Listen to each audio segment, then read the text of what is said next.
Hello and good morning, mums and dads. I hope you are super well on this Monday morning.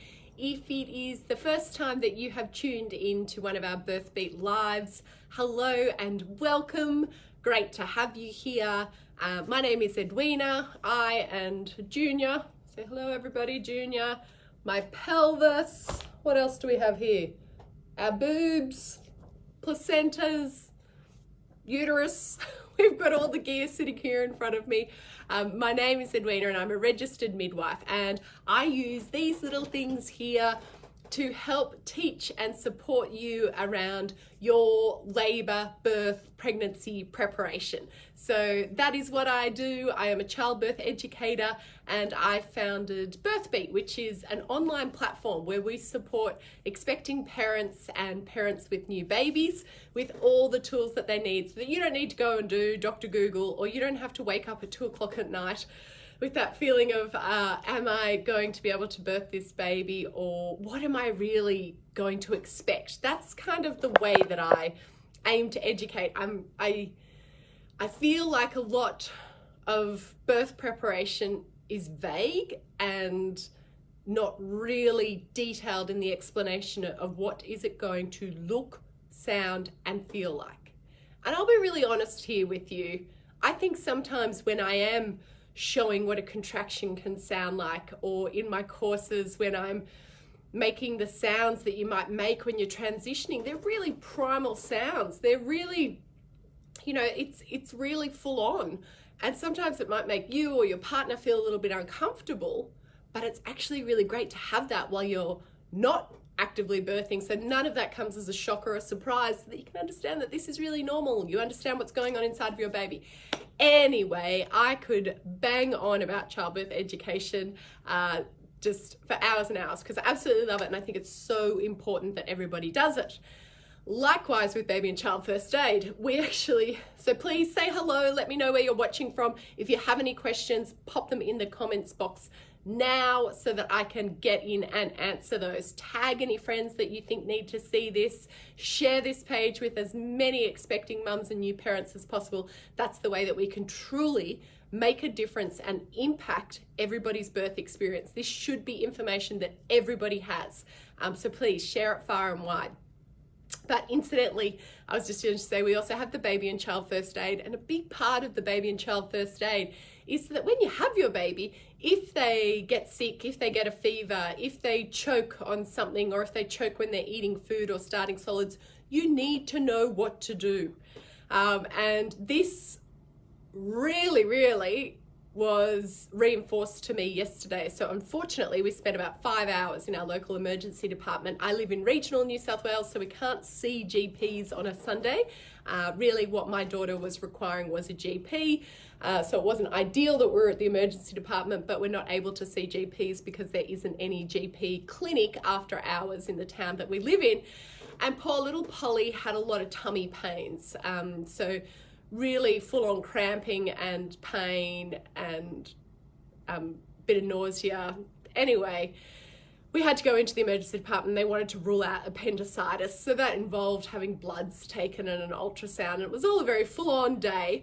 But the time that I was in there, we had a little, I think he was a 2-month-old with a cough, a toddler who'd cut his head open and it needed suturing, another little boy who had choked at home. Mum was able to bring it up but was worried.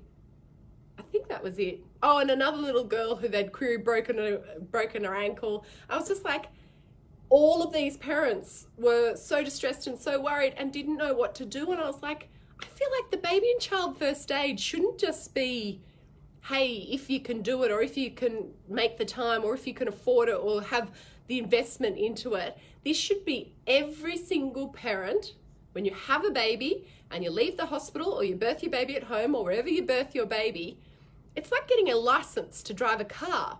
We should all be issued a baby and child first aid license, and everybody should know what to do because it's so important. I'm kind of like, I was sitting there thinking, I'm really lucky because I'm a nurse and I know what to do. Anyway, I'm curious, who here has done a baby and child first aid class? And it's okay, just totally own it.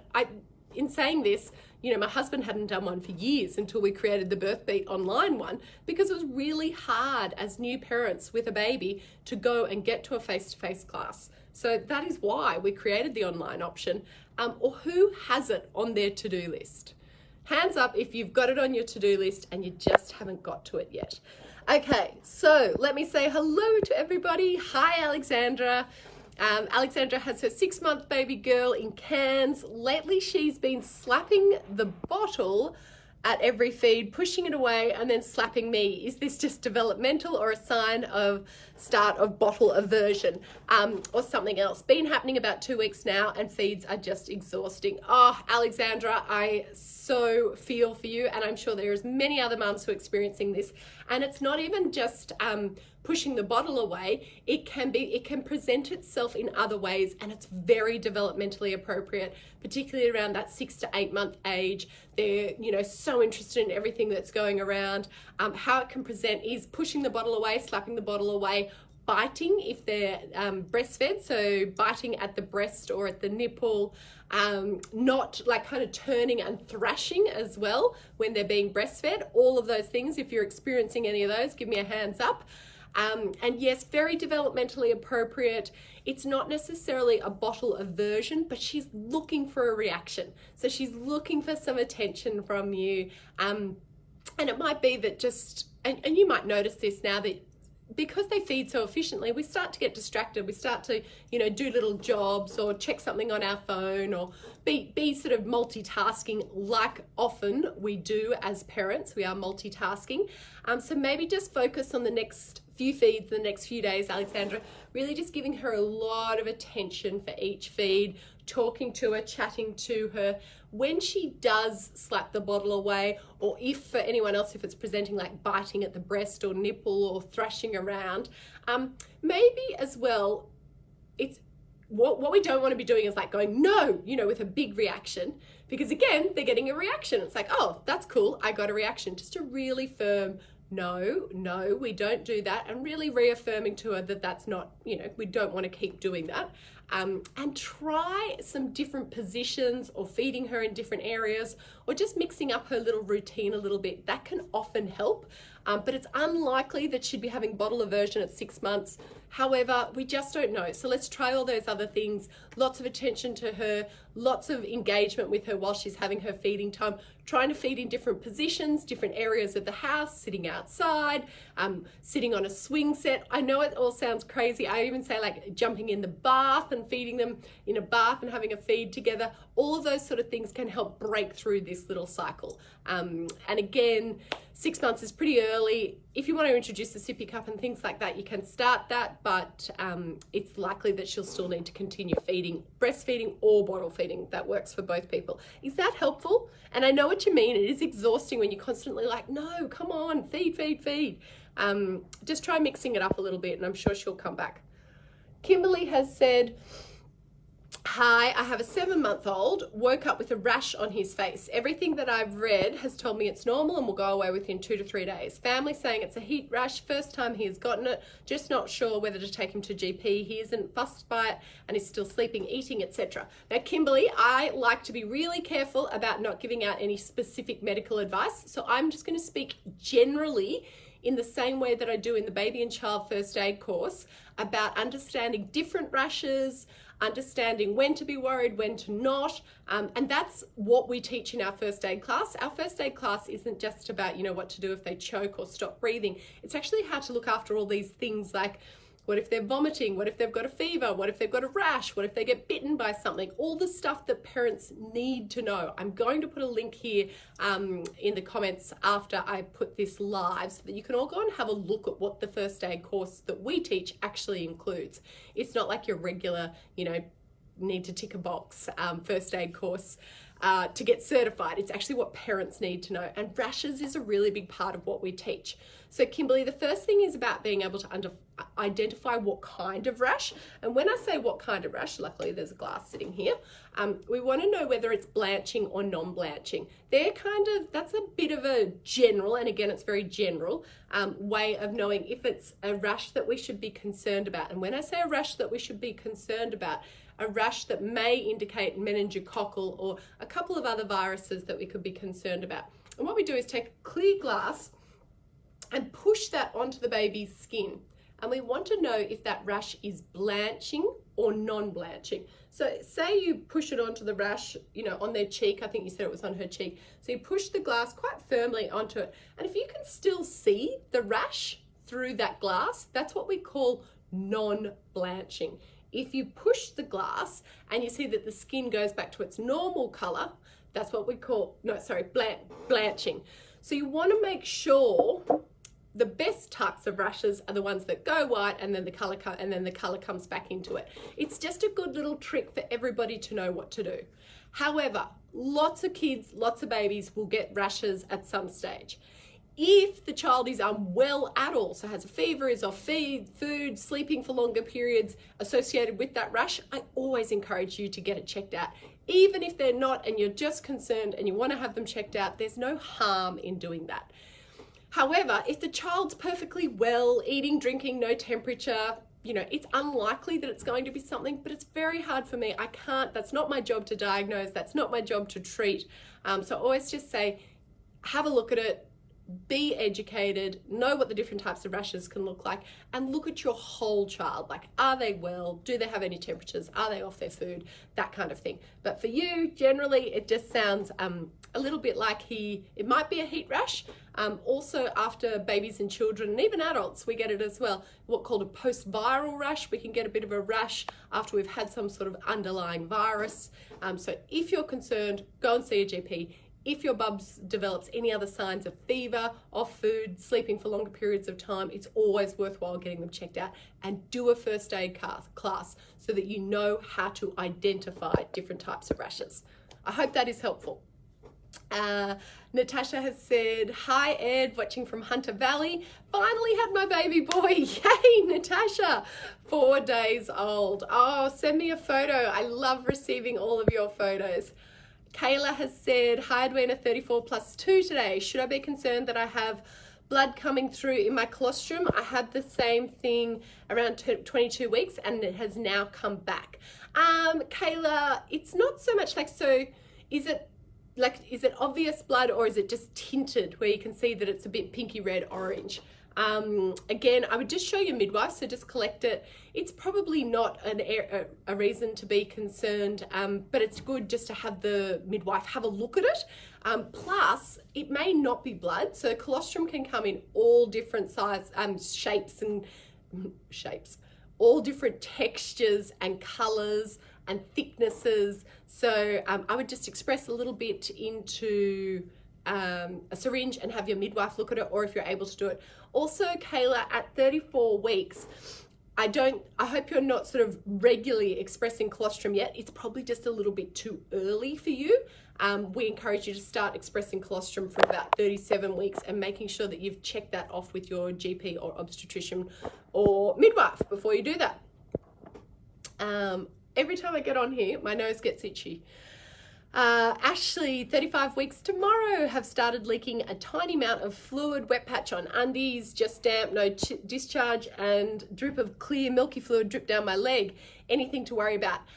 Yes, well, not anything to worry about, Ashley, but what you want to do is know whether you have actually got a little bit of a leak, like an amniotic leak. And again, we want to know that because it means the bag of fluids that is around your little bubba, so bubs here in your tummy, and there's a bag of fluids which has the amniotic fluid. If there is a leak, what that can indicate to us as well is that the fluid can be getting out, but any sort of bacteria can be getting in. So it's really important that we know whether your waters have broken or not, or whether you have a little bit of a leak. It's really easy for us to test that. So you need to go in and ask your midwife, and they will be able to test whether it's pee or whether it's just normal discharge or whether it is amniotic fluid. And it is important that we know that. So Ashley, please make sure that you just contact your midwife today and get that checked out.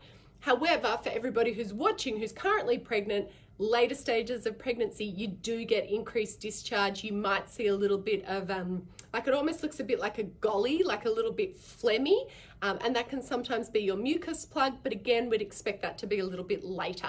So Ashley, I'm not saying lights and sirens to the hospital, but please do contact your midwife just to get that checked out so that we know what the source of fluid is.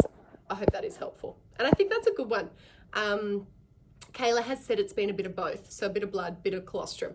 So Kayla, again, don't actively be expressing, but just see if you can get, until you're about 37 weeks, but see if you can get a little bit just to show your midwife or even at your next appointment if you're able to.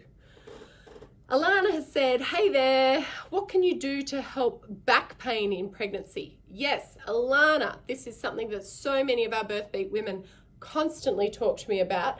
So there's 2 tricks here on our website on birthbeat.com. Go and hit, like when you go to the front page, there's a little tab that says, yes, I want the free resources. Alana, go and download the How to Get Bub in the Optimal Birth Position, which is all about how to open up that space in your pelvis and get Bub into a more comfortable birth position. But we also have how to, like all of those exercises will actually really help you with your back pain in pregnancy. Getting on all fours, leaning over the back of the bed, leaning over the kitchen counter, all those kind of things, because what we want to do is take the pressure that the bub's head is putting on your lower back and tip it forward into the pelvis. So please go and download. It's a 10-minute video. It's completely free. It'll be sent to your inbox. And it's really, really important, particularly for pregnant women from 28 weeks to be doing these exercises. It will make you more comfortable, but it will also put Bub in a better birth position, so better position for you to birth Bub in so that you have a shorter, less intense labor. So for all of you mamas, you need to know that one. Hello, Francine. Francine is 40 weeks and 4 days. Woohoo! How exciting. Not long now for you. Yep, I'm having some discharge, bit jelly straw-like coloured. Yes, that sounds a little bit like you are passing what we call your mucus plug. And I know that sounds totally gross, but it is exactly as it sounds.